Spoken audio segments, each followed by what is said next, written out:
Um grande incêndio destruiu praticamente toda a Cinemateca Brasil, queimando um verdadeiro tesouro da memória audiovisual brasileira e universal. E sem memória, não se constrói uma pátria, uma nação. Não foi incêndio assim acidental, mas a queima deliberada da cultura brasileira em razão de cortes de verbas praticados sistematicamente pelo governo Bolsonaro. Simboliza desprezo pela cultura brasileira e mundial? Sim, mas simboliza também o cumprimento de uma terrível ameaça feita por Bolsonaro no começo do seu governo, quando disse: "Não vim para construir nada, mas para destruir." E tem destruído as empresas estatais, os direitos laborais, as políticas sociais. Só com muita unidade e uma luta tenaz, o povo brasileiro conseguirá parar essa destruição neoliberal selvagem e recuperar o caminho da democracia, da justiça social, com soberania. Latitude Brasil está começando. Alô, amigos e amigas do programa Latitude Brasil por Telesur. É uma grande honra, uma grande satisfação novamente estarmos aqui para compartilhar preocupações, ideias, questionamentos e sonhos em torno de uma cultura que seja capaz de projetar uma nação livre. E para isso temos que falar, inclusive, das tragédias, sobretudo quando as tragédias são anunciadas, quando elas são revestidas de uma forma até de crime. É o que se pode referir do incêndio que acometeu a Cinemateca Brasil, levando boa parte de um tesouro fabuloso de ideias, de imagens, de documentos, de memória, de sonho, com o que se constrói uma verdadeira pátria. Sem isso não se constrói uma pátria. O sonho é indispensável, a imagem é indispensável para a identidade. E para nos falar dessa tragédia, que foi um incêndio que na semana passada destruiu grande parte desse acervo, esse tesouro imenso, essa riqueza impressionante, extraordinária, nós temos a honra e a satisfação de ter aqui hoje conosco, em Latitude Brasil, o grande cineasta brasileiro Silvio Tender, que para nós é uma grande alegria. Bem-vindo, Silvio. Boa noite a todos. Obrigado, Beto, pelo convite. Vamos juntos. Que bom, que bom. Muito obrigado por ter aceito. Silvio, como é que você recebeu, além da tristeza imensa que isso significa, mas também a indignação, como é que você analisa essa coisa meio sinistra que foi esse incêndio da Cinemateca Brasil, lá em São Paulo? Bom, boa noite a todos e todas, espectadores, espectadoras, pessoas que nos veem, que nos assistem. Eu tenho que dizer que isso, pior que uma tragédia anunciada, é uma tragédia continuada, porque essa tragédia começou em 2019, quando o governo cortou todo apoio a todas as atividades da arte e da cultura. Então, de 2019 para cá, um ano antes da pandemia, o cinema já tinha paralisado suas atividades, tinham terminado todos os patrocínios públicos, as leis de incentivo não estavam funcionando, já havia muita gente paralisada, muito desemprego, muita fome no setor, em todas as áreas da arte e da cultura, inclusive com a dissolução do Ministério da Cultura. A questão da Cinemateca, ela está ligada a essa política de destruição de todas as atividades intelectuais no país. Na verdade, eles acreditam que, paralisando as atividades artísticas e culturais, eles vão criar um território livre para o negacionismo, para o terraplanismo. E isso, evidentemente, eles não vão conseguir. Eles podem atrasar o desenvolvimento, mas eles não vão conseguir paralisar, eles não vão conseguir nos calar e nós continuaremos agindo da mesma forma. Antes da Cinemateca pegar fogo, eu vou chegar lá, mas eles já tinham na Fundação Palmares, que é um órgão público que defende, que preserva a cultura afro-brasileira, o negacionista que está no poder simplesmente caçou as condecorações e o apoio o reconhecimento público a inúmeros intelectuais, artistas, pessoas que contribuíram para a cultura, para o conhecimento e para o reconhecimento brasileiro. Eles fizeram isso na Fundação Palmares. A Cinemateca já está paralisada há alguns anos.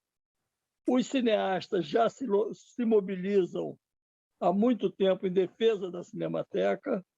Tem uma associação em São Paulo de defesa da Cinemateca.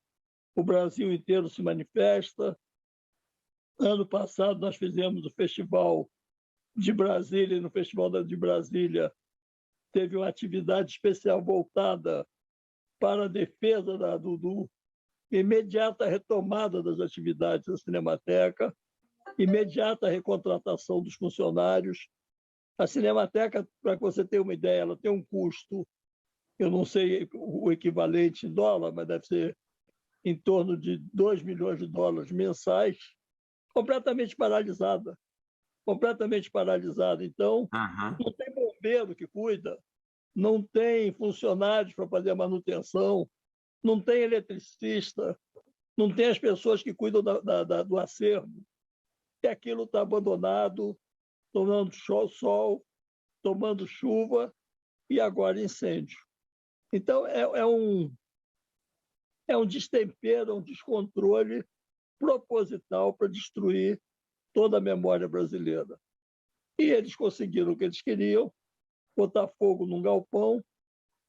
Algumas pessoas tentam minimizar o tamanho do prejuízo, mas se fosse um fotograma só já era muito.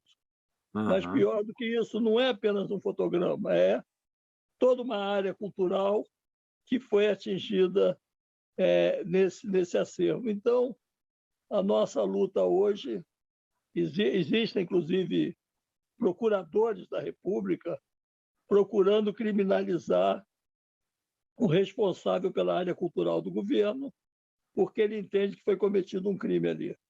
E aquilo ali é uma loucura, porque nós não podemos perder um fotograma mais. Temos que lutar pela retomada imediata das atividades de proteção e defesa da Cinemateca.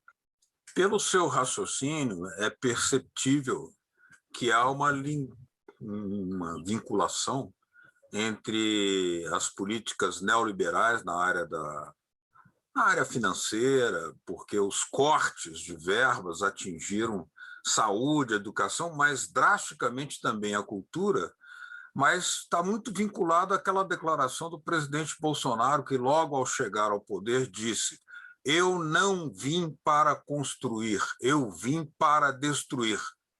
O incêndio da Cinemateca é destruição, não? Não, eu acho que ele foi muito claro no projeto dele. O projeto dele é um projeto de destruição.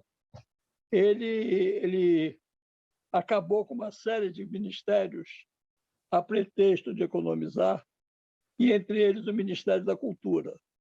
Só que a cultura no Brasil gasta do orçamento público menos de 1%. O orçamento da cultura não é significativo como medida econômica.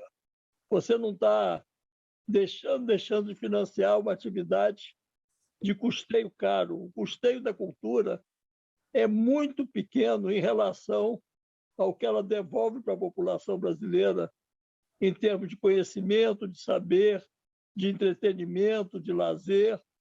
Ela é a geração de empregos. A cultura é uma área que gera muitos, muitos empregos. O valor salarial do emprego na cultura é muito maior do que um trabalhador de outro setor. Um eletricista de cinema, ele ganha mais que um eletricista comum, porque é uma função especializada. Então, está se cortando todo esse universo para nada, né? Então, está sendo destruído para não colocar nada no lugar. Não há um plano B, simplesmente não há plano nenhum, e o plano único é a destruição. Nessa linha da destruição, nós temos aí que foram queimados arquivos preciosos da Embrafilme, a empresa estatal de cinema do Brasil, que tem coisas enormes, né, de muita densidade, muito importante, e também boa parte dos trabalhos da memória relacionada à filmografia de Glauber Rocha. Como é que você dimensionaria isso para nós? Olha, além da Embrafilme do Glauber Rocha, ao que parece, também foi queimado os arquivos do Carlinhos Niemeyer, do Canal 100, e quem gosta de futebol sabe a importância desses arquivos. A gente pode sair da área da política e perceber que essa memória do futebol brasileiro foi seriamente abalada também, porque o Carlinhos Lira tinha semanalmente um cinejornal especializado em esporte, em futebol. Ele tinha grandes cinegrafistas, ótimos equipamentos, ele sempre estava trabalhando com equipamento de ponta, um grande cinegrafista para pegar os melhores planos, as melhores jogadas. É uma tragédia imaginar que isso possa ter sido queimado nesse incêndio. É muito dramático o que a Cinemateca está vivendo. Uhum. Nós estamos conversando aqui hoje com o grande cineasta brasileiro, Silvio Tender, autor de obras marcantes, fundamentais do cinema brasileiro, como Django e tantos outros, Os Militares que Disseram Não, muita coisa.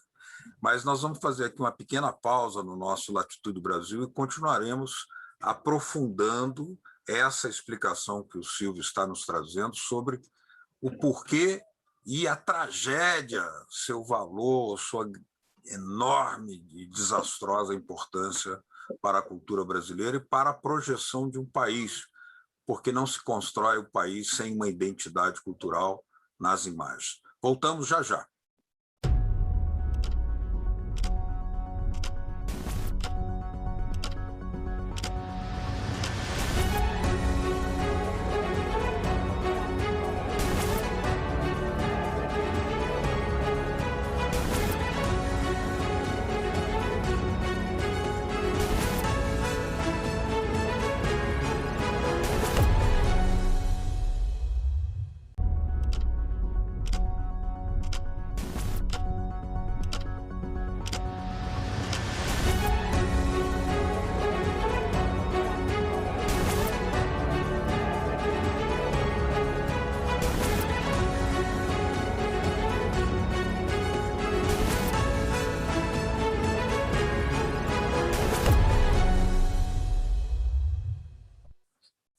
Latitude Brasil está de volta, hoje conversando com Silvio Tender, cineasta brasileiro de obras marcantes do nosso cinema nacional e que está nos explicando a dor e a tragédia desse incêndio da Cinemateca Brasil. Não é uma coisa lateral, não é uma coisa secundária, é uma coisa que vai na alma da construção de um povo e cria um vácuo, uma barreira, cria um enorme cemitério de cinzas. Silvio, nós tivemos ali, naquele incêndio, pela declaração do secretário especial de Cultura, Mário Frias, um dia depois, ele liberou as verbas que disseram que não haviam, que estavam retidas, mas elas, na verdade, estavam na gaveta dele. Ou seja, houve uma premeditação. Se pode falar, inclusive, em crime administrativo contra a cultura, não? Sim, é o que alguns procuradores estão levantando. Existem procuradores do Ministério Público que estão tentando criminalizar o secretário de Cultura, porque ele está segurando esse dinheiro, está enrolando, está manipulando e não libera os recursos para preservar a Cinemateca, fazer com que ela funcione. Então, existe sim uma premeditação, é muito dramático o que está acontecendo. Eu queria também dizer que os cineastas estão mobilizados. Sábado agora, às 14 horas, no Rio de Janeiro, os cineastas vão se encontrar na frente do Museu de Arte Moderna, onde tem uma cinemateca também. Em São Paulo, vão se encontrar na frente da Cinemateca. E no Brasil inteiro, os cineastas estão se mobilizando em defesa do patrimônio cultural nacional, que representa os arquivos cinematográficos. Mas, sem dúvida nenhuma, existe uma premeditação nisso tudo, ou no mínimo, um desprezo e um descaso. Eu contei que, no ano passado, nós fizemos um encontro em Brasília para falar do assunto, e aí existem reuniões, tratativas, e eles pedem mais um mês, e mais um mês, e mais um mês, e não fazem nada para preservar esse acervo. Então, é imperdoável. Nós tivemos também, alguns anos atrás, o incêndio naquele Museu Nacional da República, né, que foi ali a destruição de obras de valor universal enorme.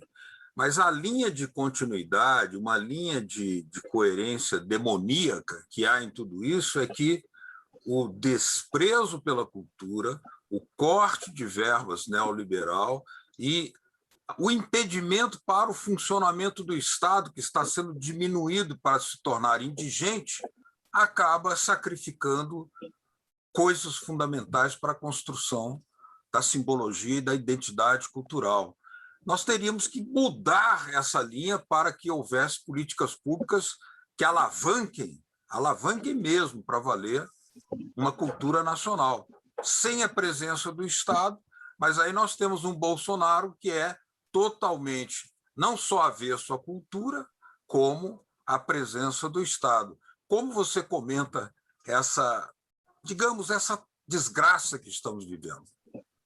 Olha, mesmo em tempo de pandemia, estou terminando agora, que vai ser apresentado no dia 13, no Festival do Ecofalante, um filme chamado A Bolsa à Vida, em que eu coloco o antagonismo entre uma sociedade que visa o bem-estar social da humanidade e da natureza contra o cassino financeiro, contra essa ciranda financeira. Então, dentro desse filme, existem pessoas magníficas, não só dando depoimento, mas abrindo suas casas, mostrando suas vidas. Nós temos o Ailton Krenak, D. Mauro Morelli, Padre Júlio Lancelotti, temos lideranças quilombola,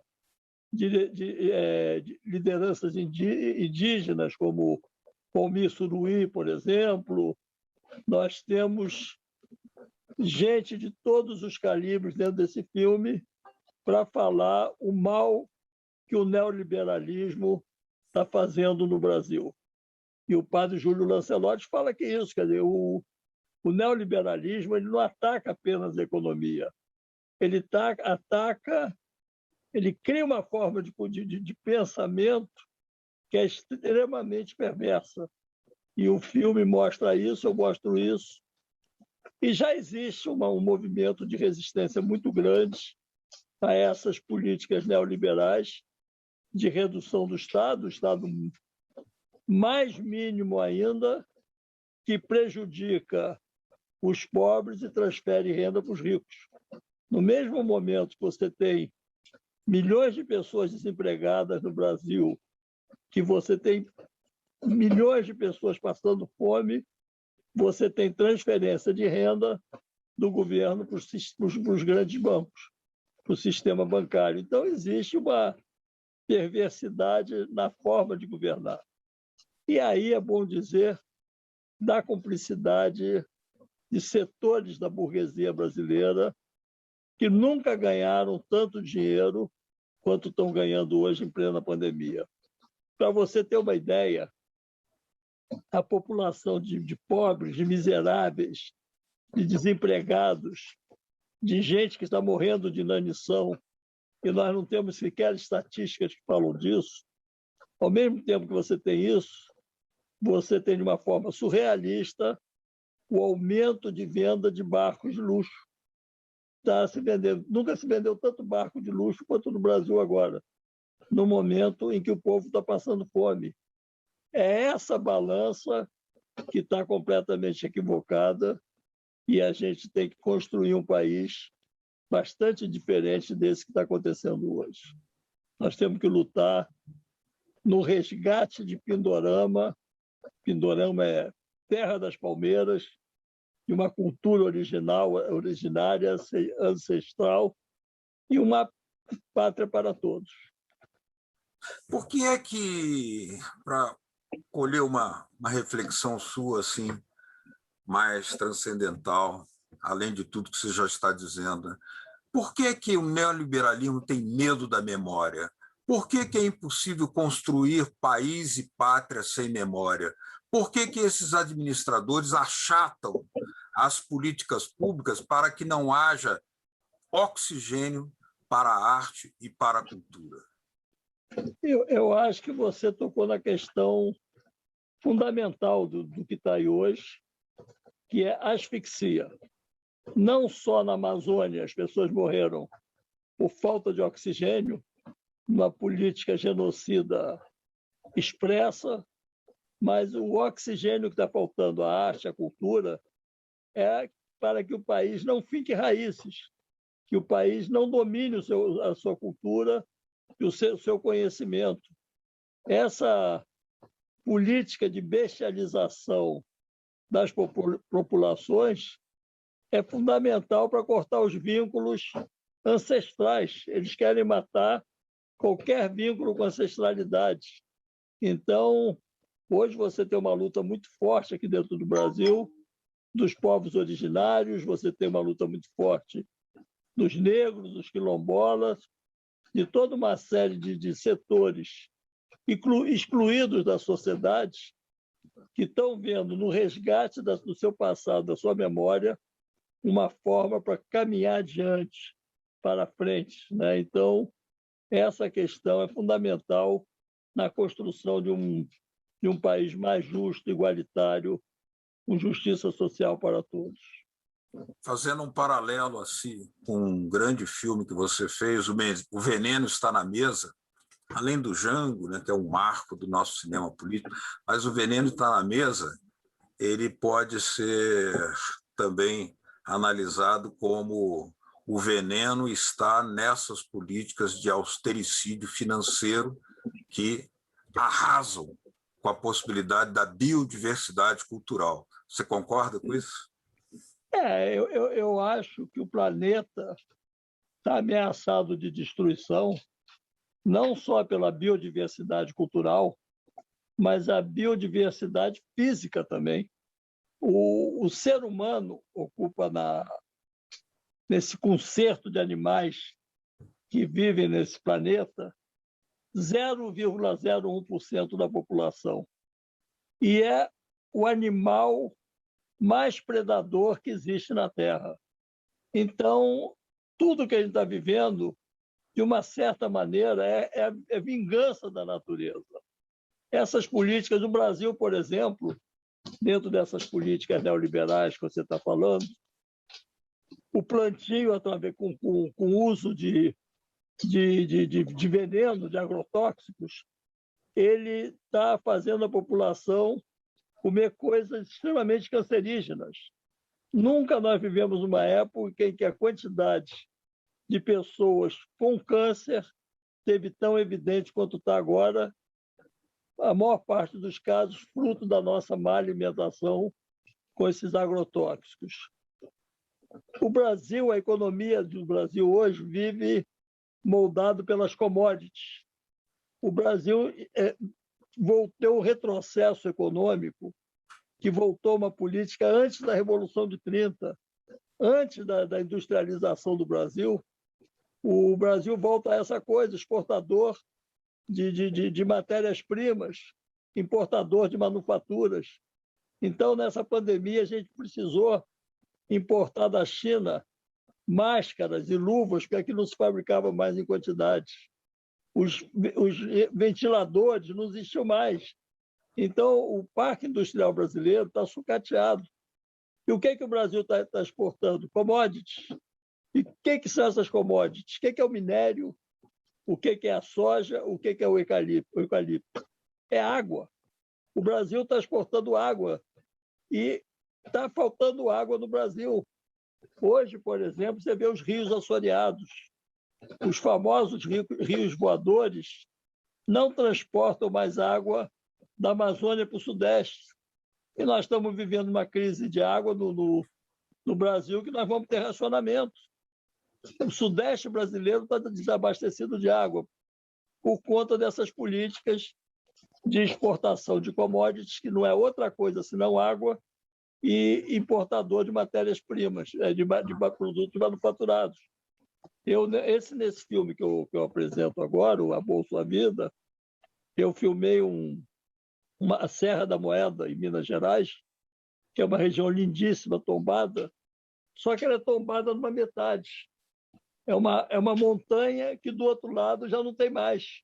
É só uma casca, do outro lado é minério. E para explorar esse minério para exportação, você não vai acreditar no número que eu vou te dizer. Você vai dizer, o Silvio está delirando. Mas amanhã dá uma pesquisada que você vai ver na Serra da Moeda, para explorar minério, se gasta 640 mil litros de água por hora. Não estou falando por dia, não.